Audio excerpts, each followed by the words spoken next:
Hello and welcome to episode number 2 of this playthrough of The Witness. We are right now just outside of the castle where we got the introductory puzzles, and we have also explored a few of the teaching panels that have given us a rule that says that if you have a route with these black hexagonal points on them, you have to make sure that your path to the end contains all of those hexagons. Now, over here we have more panels, and that's where we will learn the third rule. So, rule number 1 is you get from the starting point to an end point.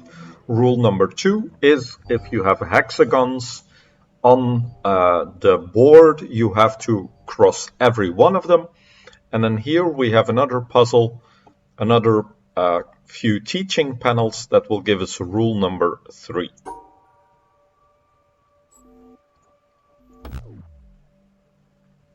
And I will take all the possible paths here and explain what is happening. So we have on the top a black square, on the bottom we have a white square. If I take the route to the top, both of these squares will blink red, which means I have not completed the rule that this type of mechanic teaches us. If I take the path to the bottom, we also have two blinking squares. So that means that both the path on the top and the path on the bottom don't follow the rule that is set forth here. If I take the path in the middle, we have now completed the puzzle correctly. Now, what have we done? We have created a line separating the black square from the white square. And let's see if we can follow that same logic in panel number 2. I go left. We get an error. If I go right, I get an error. If I go through the middle, the puzzle completes. Again, I separate the black from the white square with a line separating them.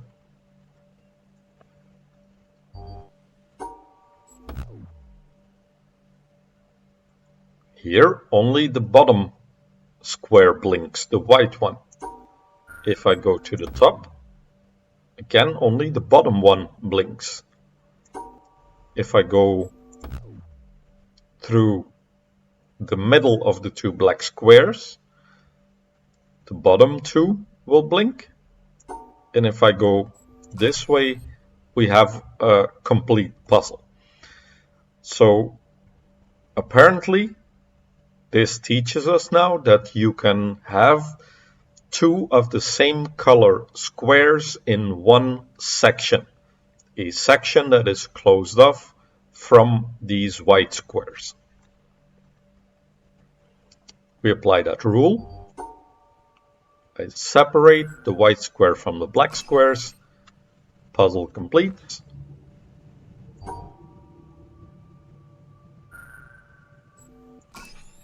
We continue following the rule like this. This time, the end point is now here on the left, so no longer on the top like it was in the previous panel. I go around like this, and even though I have an opening on the left side, that doesn't matter. I can encircle these white squares, and they are not touching any of the black squares in the same section of the puzzle. So an edge is also valid as a way to keep these separate from each other.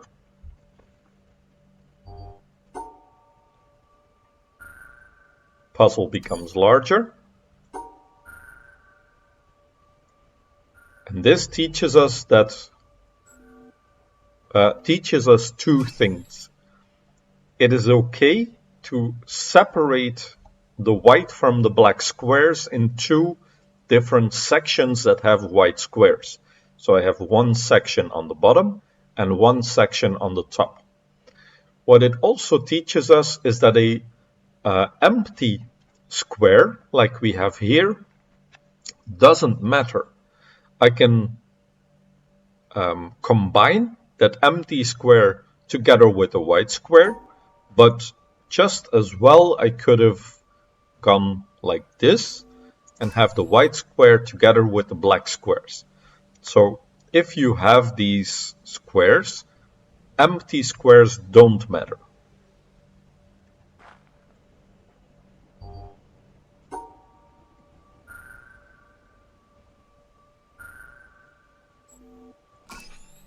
Same here, empty square, two sections with white squares.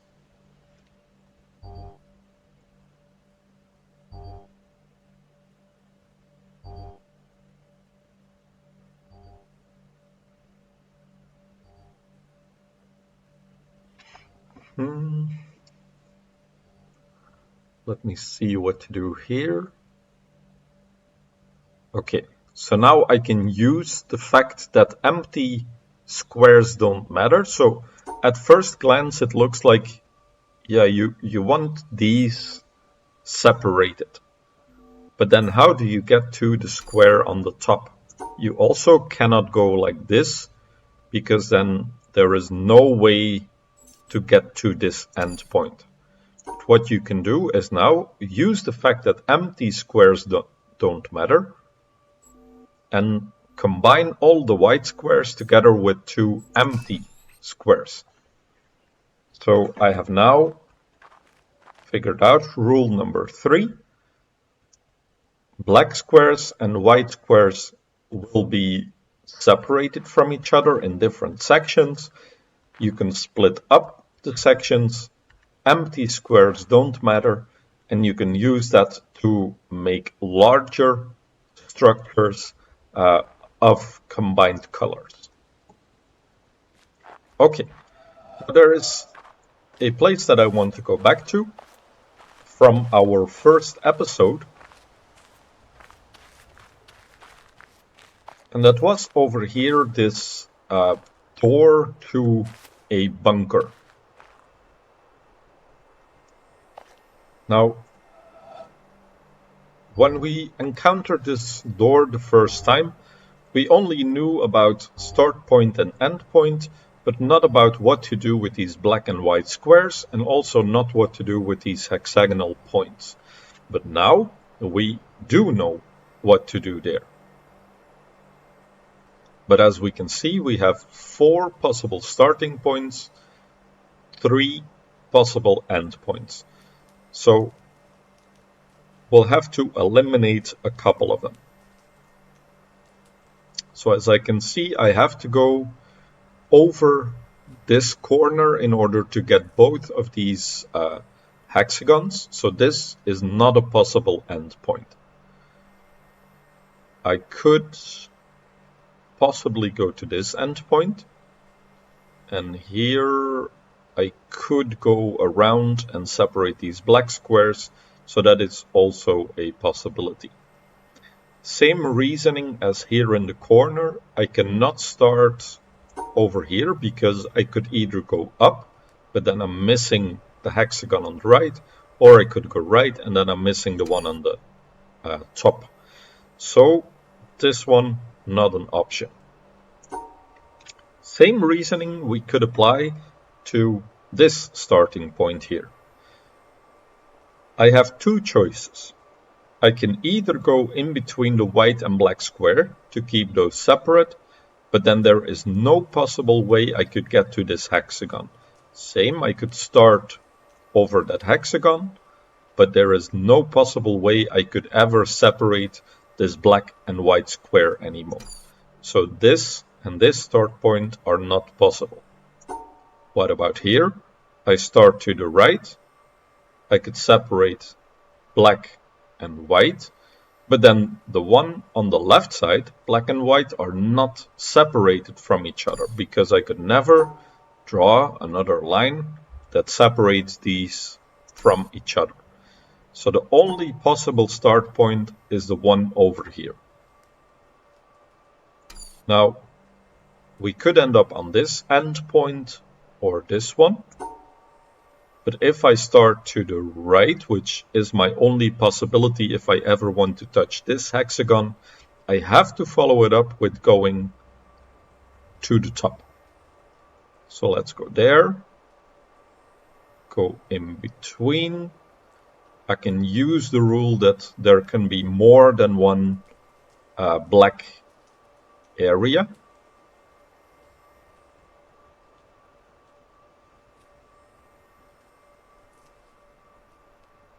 We'll go like this, and then like this. And I'll explain what happened.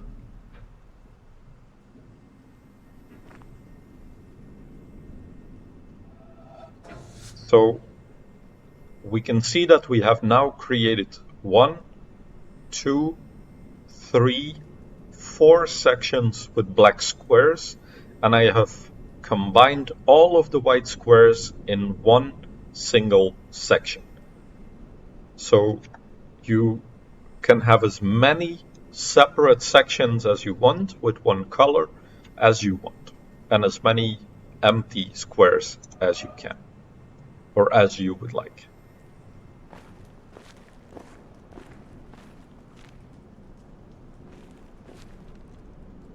Here we have a little box with an easy puzzle,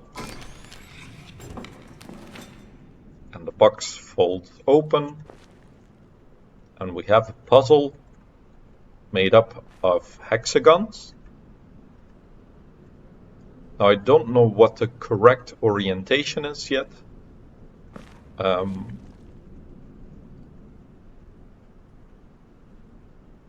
I'll take a screenshot of it like this, so I can look at it later.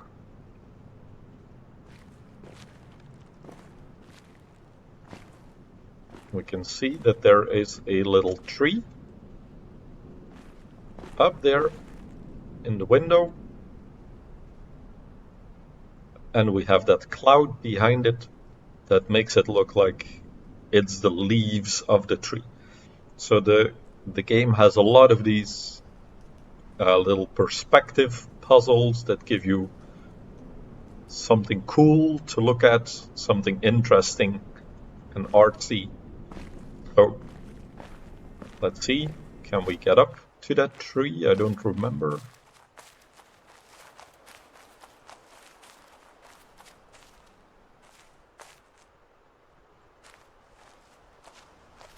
So it's this little thing over here.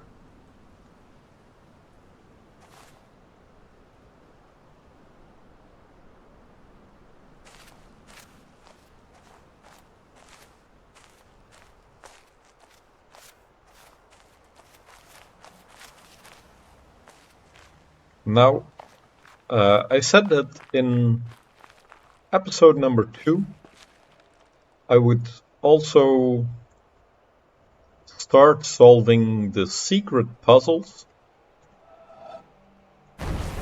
and I want to show you one of them.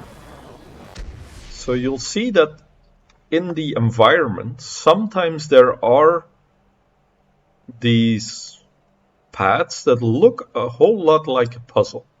For example, we have a dark circle here, and then a line, a path, that leads to what looks like an end point with a rounded corner in the end.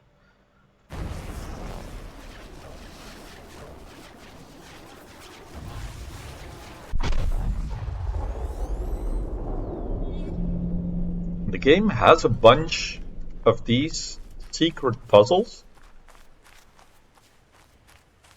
that you can go to. or that you can figure out. And let me show you where exactly those sparkles went.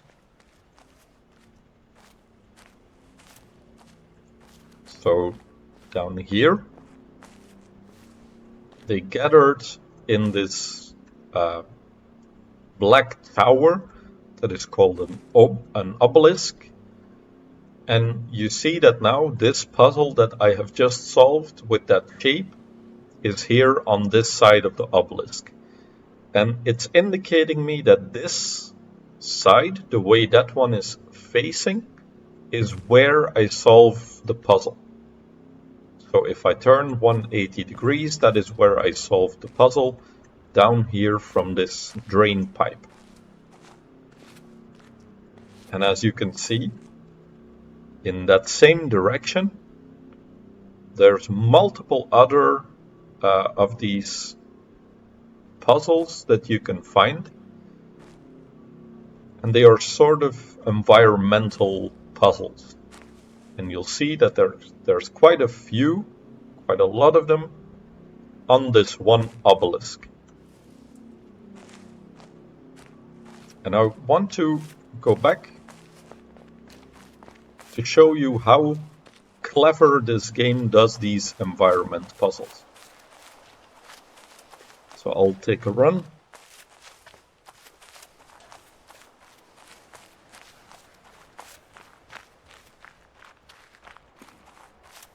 All the way back to our castle.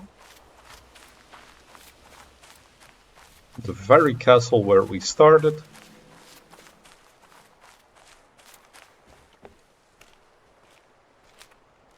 And I go back into the tunnel where we started the game. And we came out of this dark tunnel that you see here. Now, doesn't this look a whole lot like a puzzle? Dark circle there and a line. So let's try and click it.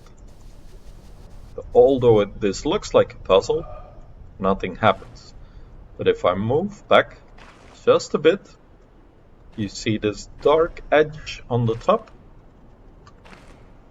I line it up, and I now have a perfect circle that I can now click.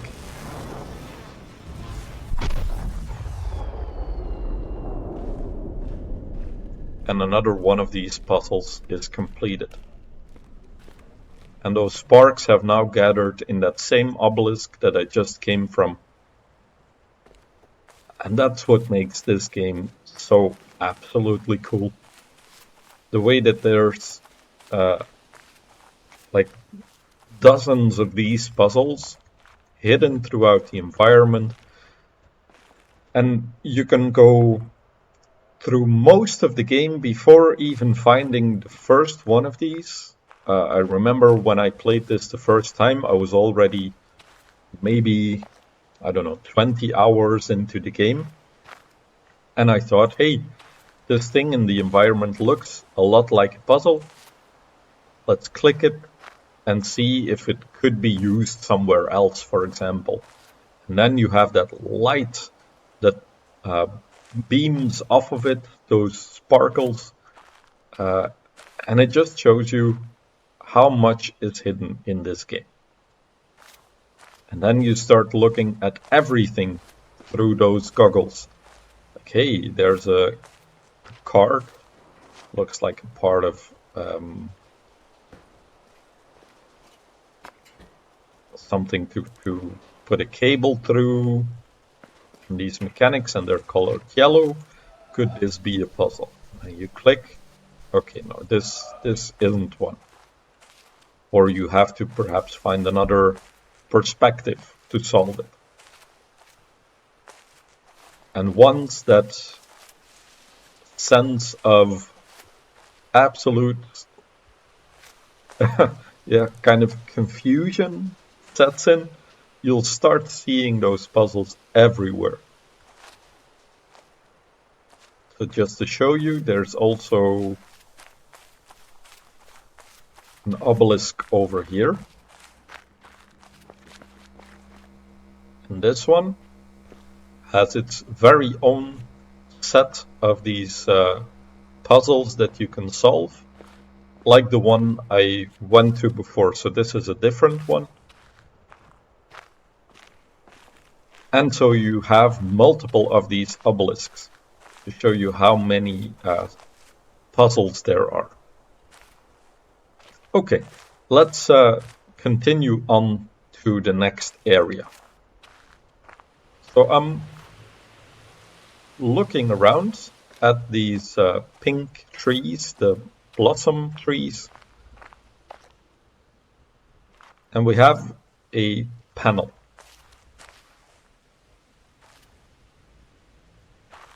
Now this panel looks a lot different than the other ones we've seen. Previous ones all had straight lines or 90-degree corners. Here we have more of a tree structure.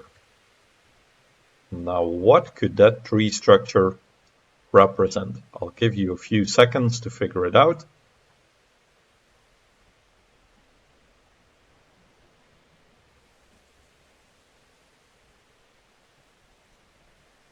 What do we have there? A tree. Okay, what is missing from this tree? That's this little corner in the top right. Now, if we look at this tree, it has those same branches that divide at the end. And right here, at the end, on the right side, there's one little branch missing, just like on this panel. So what is this puzzle? We try to find the branch that has the apple on it. So if we count from the right, 1, 2, 3 in the first big branch that goes off to the right, and then it's the rightmost in the second branch.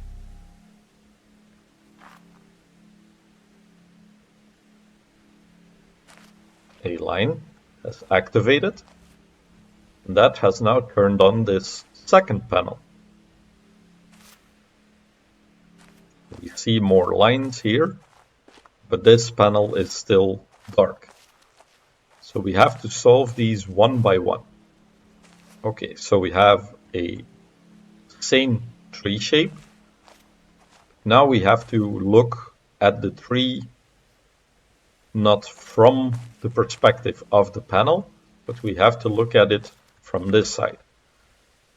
Okay, so we have a first split this way, 4 endpoints, second split, and the apple is on the third endpoint on that side. So, second branch,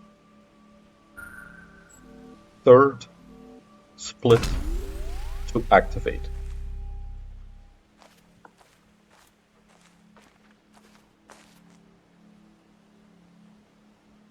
Now this one is also already a little bit more tricky.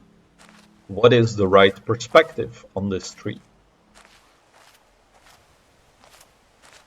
This tree is all twisted and gnarly, so we look for something that is different. So we see on the left side there is a branch missing. Can we find the missing branch?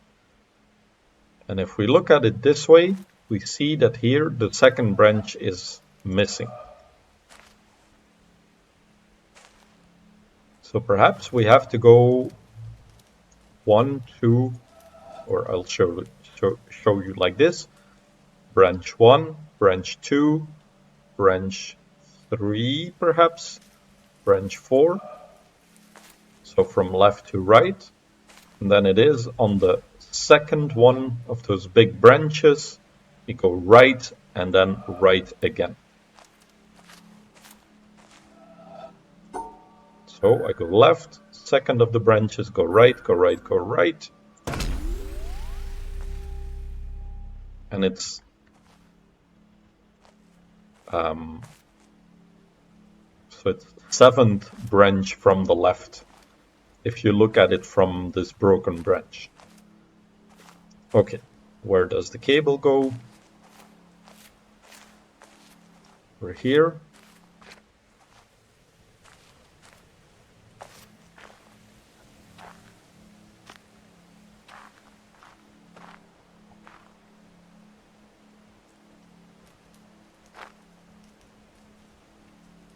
Again, we have some twisted branches here going up, and what is different this time, that is this branch is missing. Now we can see already on the tree that this branch here is not missing, but looking at the tree from the other side, there is now a branch on the right side that is missing. So if I look at it from the left this time, perhaps go down a little bit, we can now see the order of the branches.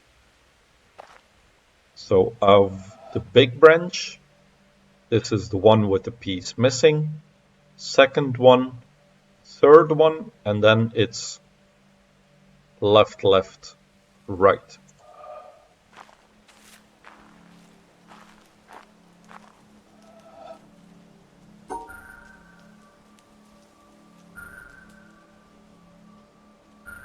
So third one, left, left, right.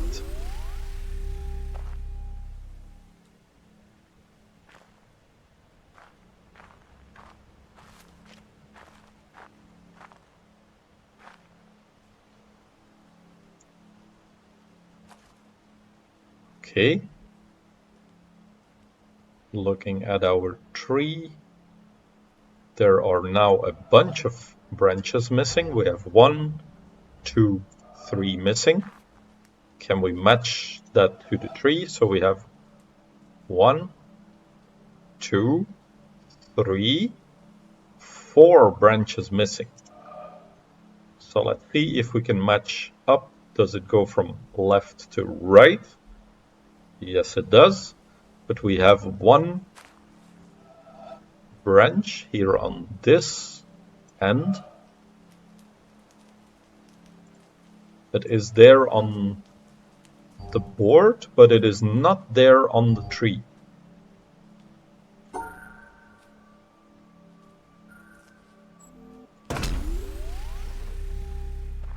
Now, what happened then? Well, as we'll see when we continue here,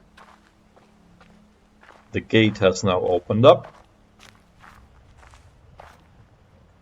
And over here, we see a broken off branch with an apple that has been cut to pieces.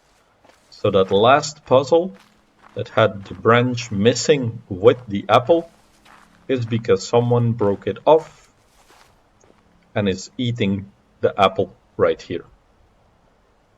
And we find this little garden, a Zen garden with bonsai trees. We have a windmill here overlooking this, looks like a village in ruins. And let's have a look here at the workshop. So we have a whole bunch of drawings of what looks like here cell structures like nerve cells. We have root structures, veins, kind of thorny bushes, aortas going through the body. And so we see a same theme with branching paths that was the theme of our puzzles that we have just gone through. Then here on the workbench, or more drawings of the vascular system of a person.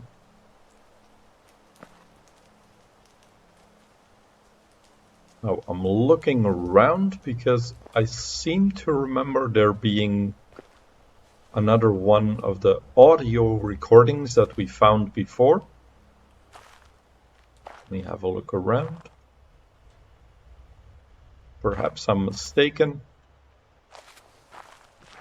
but I do seem to remember one of those.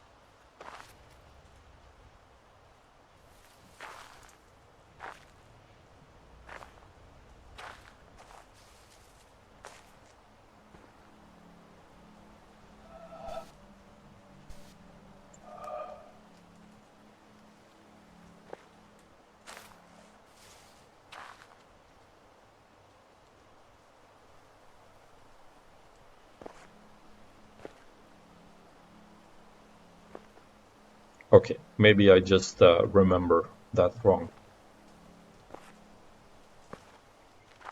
So again, we have solved a little puzzle section and we are rewarded with what I would call artwork, like this beautiful scene of this workshop overgrown with thorny branches in that same theme as our apple puzzle over here.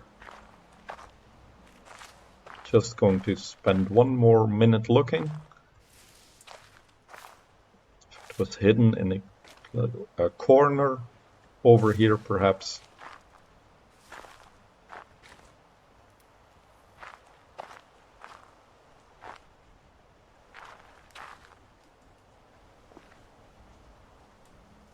Okay, might not be here then.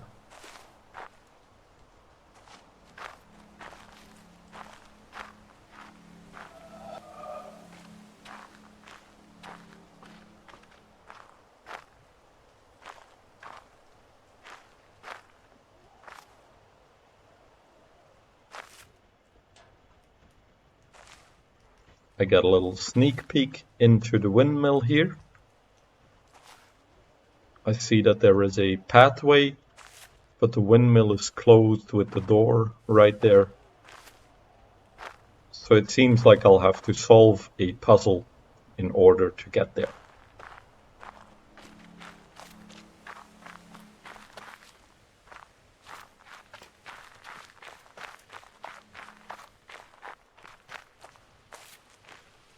So, a conclusion for this episode. We have found these panels that give us a third rule of separating the white squares and the black squares. And we have also explored the blossom forest that we have over here with our nice workshop at the very end. I'm going to end the episode here. I want to thank you all for watching and going on this adventure together with me. Thank you and see you in another episode.